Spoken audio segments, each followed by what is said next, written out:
Recording by Sargam Studio, Bodh.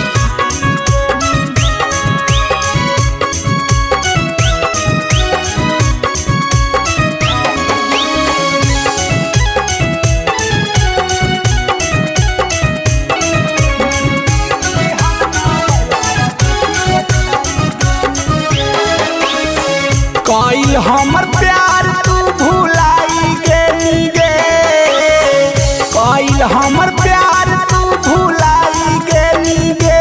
जे हम दिलिया हल निशानी बेटी के खाई गेनी गे, जे हम दिलिया हल निशानी बेटी के खाई गेनी गे। दी हल मोबाइलवा भी भुलाई देनी गे, दी हल मोबाइलवा भुलाई देनी गे। जे हम दिलिया हल निशानी बेटी के खाई गेनी गे, जे हम दिलिया हल निशानी बेटी के खाई गेनी गे।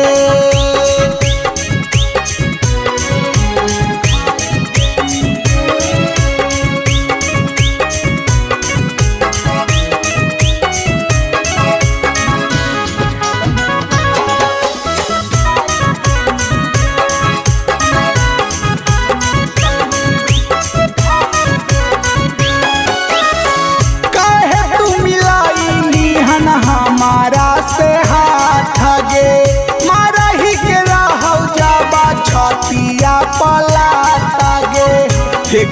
और बोल काहे तू मिलाई निहन हमारा से हाथ गे मारा ही के रहौ जाबा छतिया पलाता गे। लेनी ना ढकार सब पाचाई लेनी गे, लेनी ना ढकार सब पाचाई लेनी गे। जे हम दिलिया हल निशानी बेटी के खाई गेनी गे, जे हम दिलिया हल निशानी बेटी के खाई गेनी गे।